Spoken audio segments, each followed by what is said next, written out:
O presidente Lula está em São Vicente e Granadinas para participar da cúpula da Comunidade de Estados Latino-Americanos e Caribenhos, a CELAC.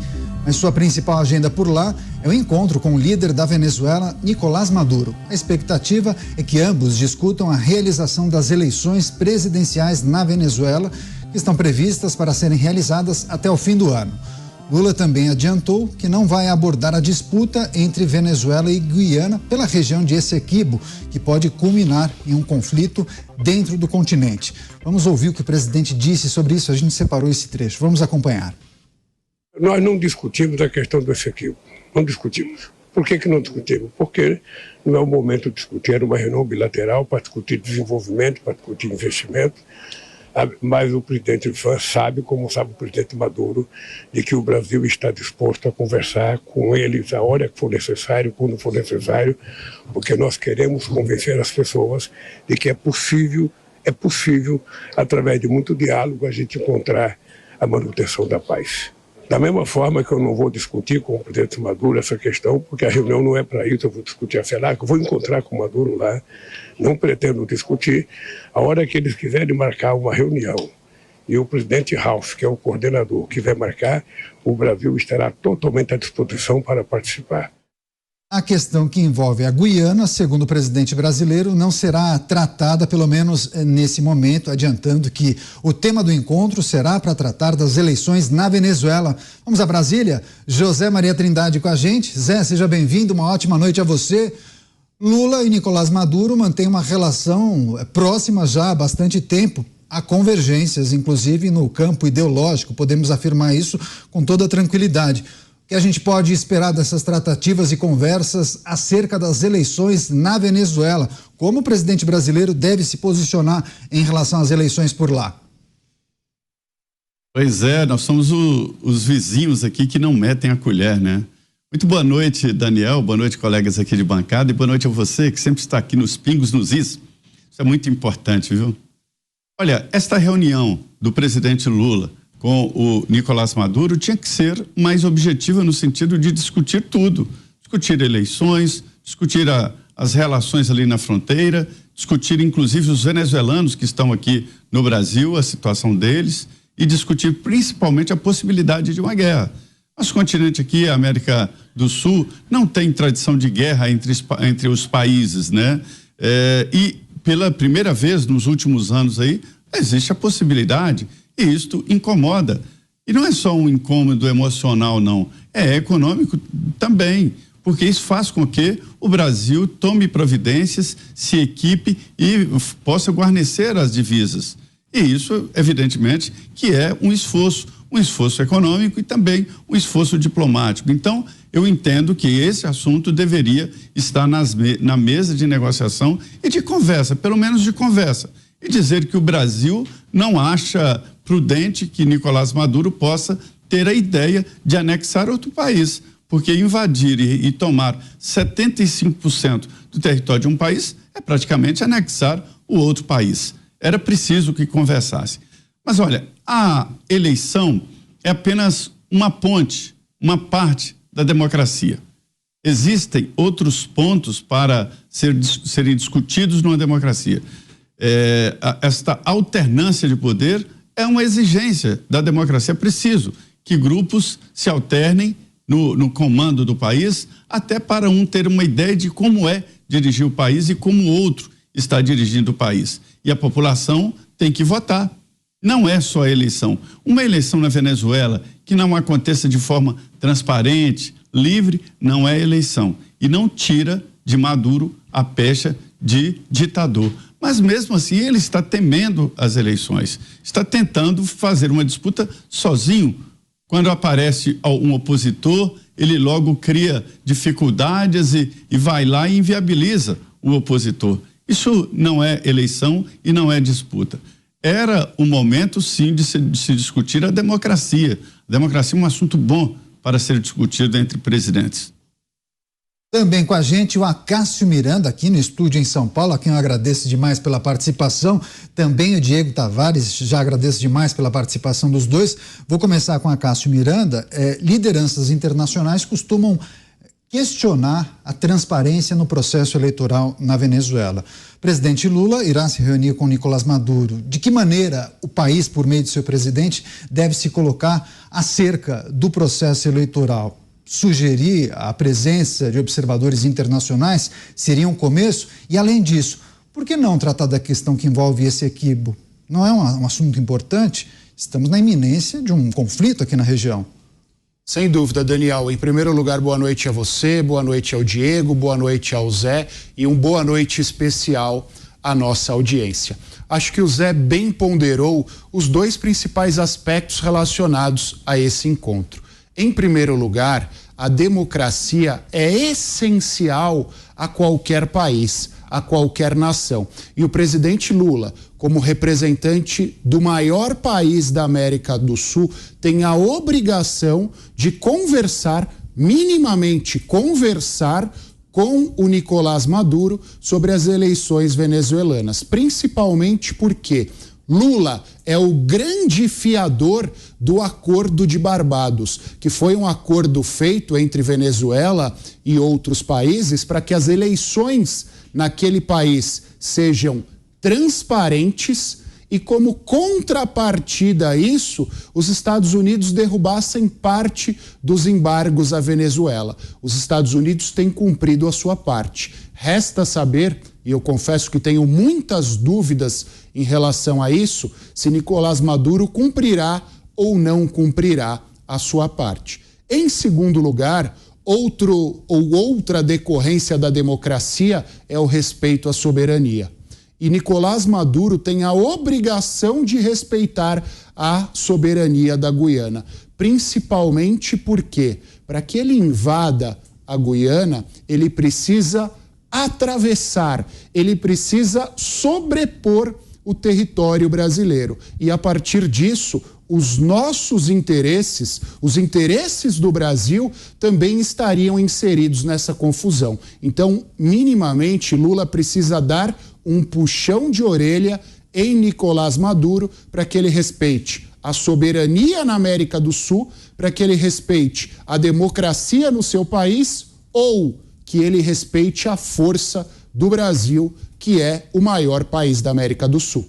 Pois é, pontos importantes destacados pelo Acácio Miranda. Diego Tavares, muito obrigado pela participação. Salvo engano, primeira vez aqui no Pingos.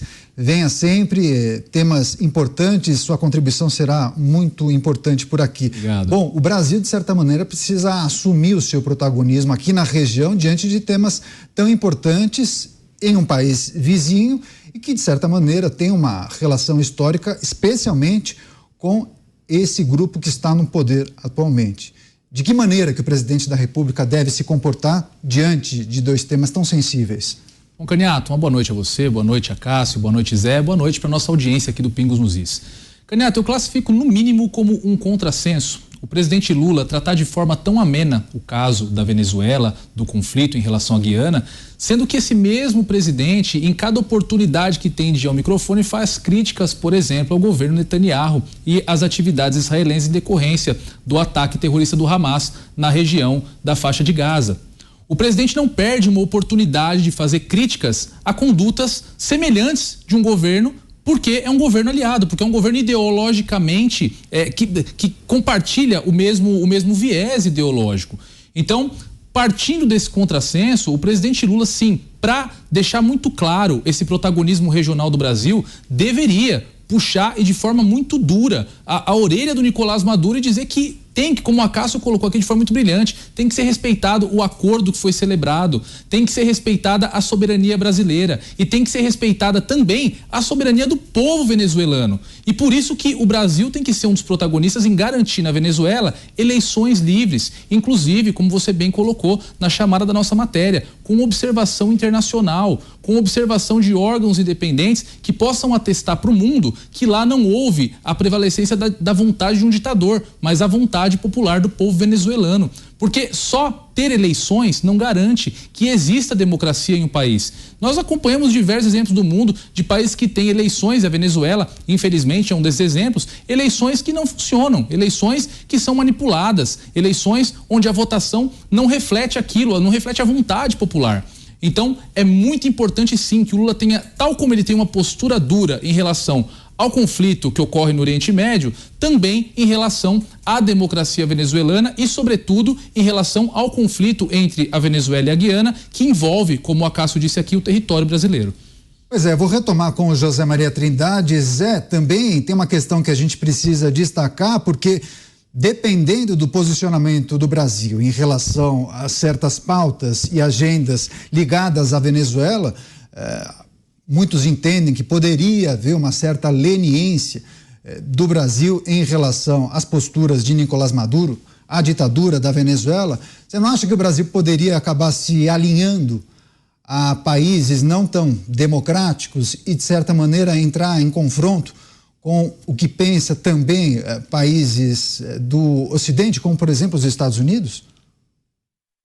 Pois é, esse aqui é o problema, né? Se você se mistura com pessoas que têm um pensamento considerado crítico, você acaba passando a ideia de que você comunga com esse pensamento crítico. É o caso aqui do nosso vizinho. A Venezuela é um país vizinho, tá, tudo bem, é preciso ter boas relações com todos os países, mas com os vizinhos muito mais. Temos uma fronteira em comum muito grande. Além disso, houve durante toda a história uma relação boa com a Venezuela. Houve um tempo em que a Venezuela tinha um crescimento muito forte, né? A Venezuela ficou muito forte com a extração de petróleo. Aí depois o petróleo caiu no preço internacional e o petróleo da Venezuela não é de boa qualidade. E sem recursos, sem capital para extrair e refinar o petróleo, a Venezuela entrou em dificuldade. E começou com esse governo, um governo assim como o da Venezuela, uma ditadura populista, ela é boa até o capítulo 2º, porque depois começa a faltar dinheiro. Ninguém investe, as empresas não empregam e vira o que virou. As pessoas passando fome, comendo cachorro na rua. É o que acontece por lá. E aí a ditadura eu tenho horror à ditadura, eu tenho nojo de ditador. Exatamente porque corta das pessoas as possibilidades que todos têm de crescer na vida, de melhorar a vida da sua família, a sua própria vida. E a ditadura corta exatamente esta possibilidade. Além disso, corta o direito de existir, porque a existência é a liberdade de ação, a liberdade de pensamento e assim por diante. Uma ditadura rouba esta possibilidade de todos. E aí o Brasil viveu momentos críticos ali com a Venezuela, porque durante o tempo anterior ao Maduro, né, houve uma corrida armamentista da Venezuela muito forte e colocou o Brasil numa interrogação muito grande. E agora volta. A Venezuela está recebendo ajuda externa. Se não fosse isso, estaria pior, né? Ninguém sabe exatamente qual é a quantidade de armas que ela tem, mas tem muitos fuzis. Os carros de combate comprados anteriormente, ninguém sabe qual é a manutenção e os caças também. Ninguém aqui tem informações de qual é o poderio bélico da Venezuela, o poderio real. Então, mas diante disso aí, permitir que um país, uma ditadura, anexe outro país, né, que está em crescimento, é o país que mais cresce. Guiana é o país que mais cresce no mundo, está dando um salto, exatamente pela extração de petróleo e gás. Então, o que acontece? Ameaça o Brasil no futuro. Mas, mesmo tendo uma tradição de apoio a Nicolás Maduro, o governo brasileiro disse não ao uso do território brasileiro, foi muito bem, ao uso do território brasileiro para invadir a Guiana e mandou para lá tropas. Isso custa esforço, custa dinheiro, mas é bom, é uma atenção que deve se ter. Então o Brasil deveria colocar na mesa, né, e insistir na democracia e numa eleição limpa, né, e dizendo nós estamos de olho no que está acontecendo na Venezuela. Não é só uma eleição faz de conta que limparia o nome do Maduro e da Venezuela sobre democracia. Pois é, o Acácio Miranda sempre se debruça desses temas importantes, temas internacionais. Agora, não é incomum nós lermos análises de internacionalistas que apontam que o Brasil estaria se alinhando a pensamentos ou a regimes pouco democráticos. sendo educado. Mas em relação à Venezuela, você acha que a gente tem uma grande oportunidade de mudar essa percepção ou reforçar essa tese? Daniel, a gente precisa lembrar, em primeiro lugar, que uma das principais bandeiras, se não a principal bandeira do presidente Lula nas eleições de 2022, foi um resgate ou uma eventual manutenção da democracia no Brasil. Concordemos ou não com o discurso dele de 2022, não faz sentido, neste momento, alguém que defendeu esse discurso lá atrás se alinhar com uma ditadura, e é indiscutível. Tenho convicção que todos que nos assistem sabem e pensam que a Venezuela é uma ditadura. Não existem eleições limpas lá há quase 2 décadas. Portanto, não é razoável um presidente que se diz democrático se alinhar com o líder de uma ditadura, principalmente porque eles comungam do mesmo viés ideológico. Isso, obviamente, além de atentar contra os princípios supostamente defendidos por esse presidente, também atenta contra as relações internacionais que o Brasil tem com outros parceiros, principalmente os Estados Unidos, que são o segundo principal parceiro do Brasil em termos econômicos e empresariais e são os principais rivais da Venezuela, são os principais críticos da Venezuela. E também, por mais que o presidente Lula diga que a Venezuela é parceira da China em termos de relações internacionais e a China seja o principal parceiro econômico do Brasil, essa afirmação também não se sustenta. E por que não se sustenta? Fosse a China um parceiro da Venezuela, nós não estaríamos convivendo com a situação, com a tragédia humanitária que há na Venezuela. Então não há razões ideológicas, não há razões comerciais e não há razões democráticas para nós nos alinharmos ao país vizinho.